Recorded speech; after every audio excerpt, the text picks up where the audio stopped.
You've got a fire in your belly, a passion to serve, and an insatiable drive to contribute. You know that if you can just get your message in front of the right people, you can change lives.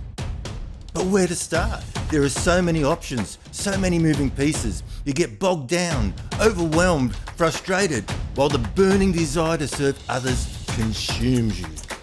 I know, I've been there. And these days I bring life-changing impact and value to people's lives through the creation of books, funnels, online courses and coaching programs, and virtual summits. This is the Call to Serve podcast. I'm Tim Cooper, and this is my journey. To be totally honest with you, I've had a deep feeling of foreboding for about the last week. I recently got some news from a family member that they'd been having some medical tests and something of concern has popped up and they need more tests. So there is a possible problem there. We don't know whether it's a real problem and we don't know the extent of the problem. So it's this sort of great unknown. And it could be quite serious, and I don't want to sort of talk too much about what's going on there until the results are in and we know what's going on. But I thought I'd share with you how I handled things the first time my son got cancer when he was 9 years old. And basically there was this lump just growing out the side of his neck and it was just getting bigger and bigger every day. And we took him to the hospital and they were saying it was cat scratch and nothing to worry about. And this went on for about a week until a few people put their foot down and said, this isn't cat scratch and it needs further investigation. And so that's when they went on and biopsied and we got the result. And even though the result was far from what we wanted to hear, there was also a sense of relief because now finally we knew what the problem was. We knew how dire the situation was, but we also knew that the doctors knew what they were treating and he was in the best hands possible. And so there was a possibility of a good outcome, and we got a good outcome, right? But that's what I'm saying, like even though the news was bad, nobody wants to hear their child has cancer. Simply by having that confirmed and then the treatment plan put in place and he went through and he got through, that was a sense of relief. You see, when you get bad news, we are wired to react in a certain way. And this goes right back to when the early man had to run away from saber-toothed tigers and other dangers. So we react to bad news on both an emotional and physiological level. Like our body also reacts to that news. We call it the sympathetic nervous system, or fight or flight, and all the blood rushes out of your organs and into your arms and legs. Your digestive system, your reproductive system, and other systems shut down because in that moment, all you need to do is either fight or get away from that danger. And if you don't get away from that danger, then there's no need for your digestive or reproductive system if that saber-toothed tiger catches you. So that's a very natural response. But the most important thing to do is not stay in that state, because understanding what stress does, like stress in small doses is very, very good for you. It keeps you safe. But if you stay in a constant state of stress, it not only affects your mind, it does affect your body physiologically. And that's been proven. And so on the other side, to keep your body in balance or homeostasis, you've got another system called the parasympathetic system. And we call this rest and digest. And this is where you are actually lying down, you're relaxed.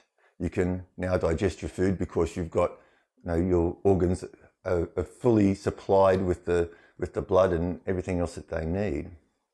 And this is also where your body repairs, because if you're in a constant state of stress, then your body can't repair itself. So that initial reaction is very, very normal, and we can't bash ourselves up about it. That's the way we've been wired. But after that initial shock, then we've got to work at settling our mind and being proactive in the solution to what's going on rather than reactive.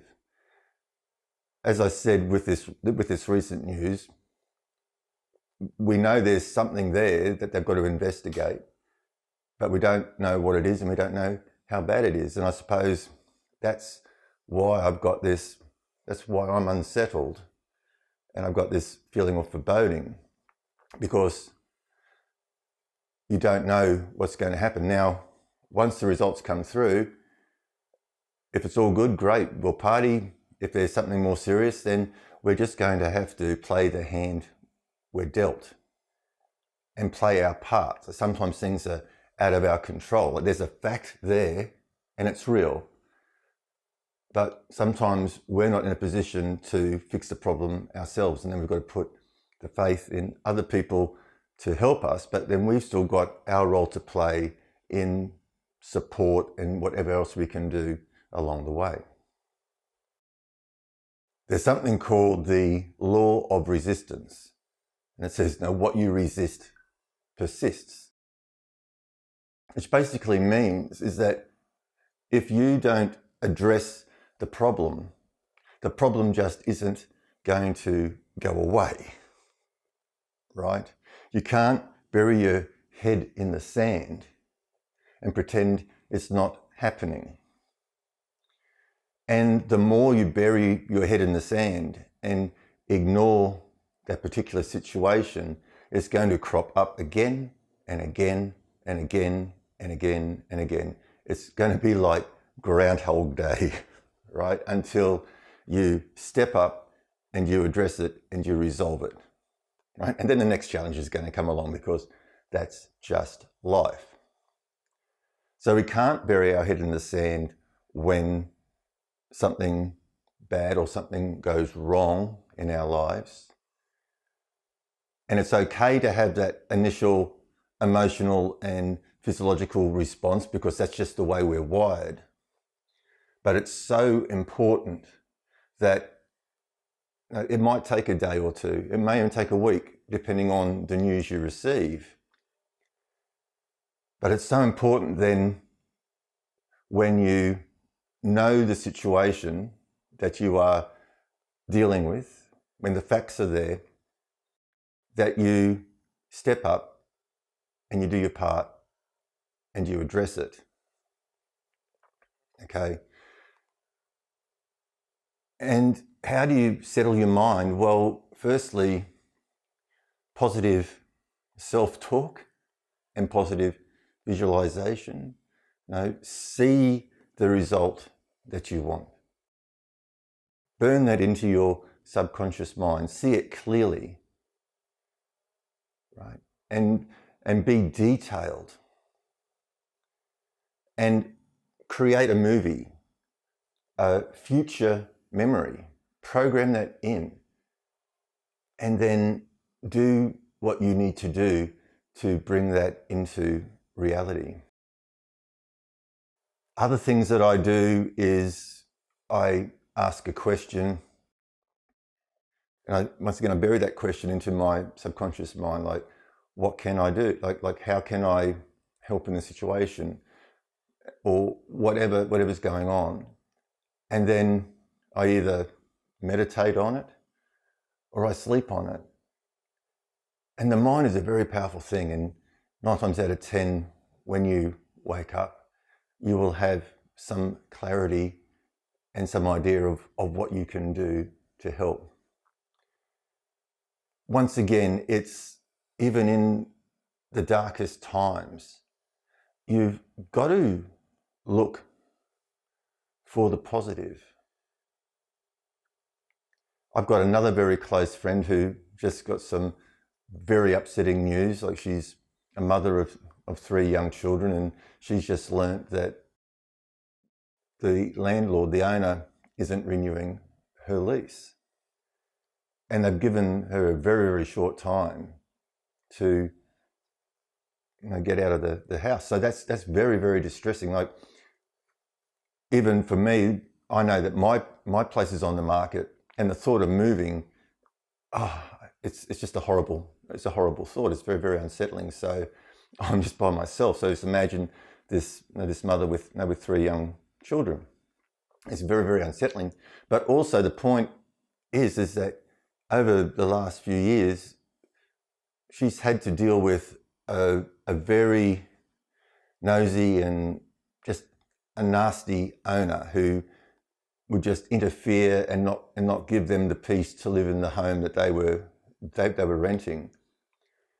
And so you say, okay, so this is a very unsettling situation, and it's happening. That's a fact. So once you get over that shock, right, and your body has reacted with the sympathetic nervous system, and your head's spinning, and you're all anxious. Once you get over that, you've got to settle and say, what is going to be a positive to this unsettling situation? Well, one big positive is that you're going to move into a place, and hopefully you're not going to have a nasty owner who just interrupts and disrupts you and thinks they can just pop up whenever they like and go through your place. Okay, so, and then picture where you want to live. Like, picture the home and see the kids running around happy, seeing you sitting back relaxed, visualizing that good owner, right? Visualizing the easy to get along with real estate. Visualize the whole package. But you've got to settle your mind to do that. So basically saying what you resist persists. So when a real situation appears, you can't resist it because you're just pushing back. And no matter how much you push back, it's not going to change anything. And you're going to be spending a lot of energy fighting something that you don't have the power to fight. Rather, you should accept the situation and go, okay, well, this is bad. It's unsettling. It's not the greatest, but this is the hand I've been dealt. Now, how do I go about resolving it? Accepting the situation, looking for a solution, doing the positive mind work, and also taking the actions you need to take to resolve the situation. And as I said, I'm struggling with something at the moment that I've got this really bad feeling in my gut, but I know that regardless of what the outcome is of those future tests, once I know what I'm dealing with, good or bad, I'll be able to do what I need to do, come to terms and acceptance with what's going on, and work towards a solution.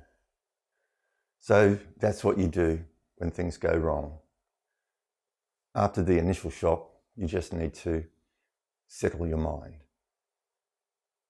And, bad things happen to good people, and especially we do live in a very unsettled world at the moment, and there is a lot of painful stuff happening all over the world to everybody. So you're not alone. And I think this is another parting point I want to make is be kind.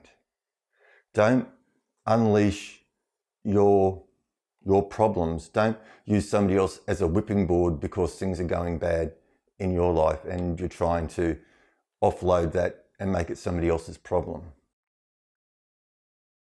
Don't do that, because you have no idea what the other person may be going through. You've got no idea of their situation. They could be going through something far worse than you. So be kind. be respectful, and work together. Don't work against each other. So if you're watching us on YouTube and you found this information useful and you haven't done so already, please click the subscribe button and little bell.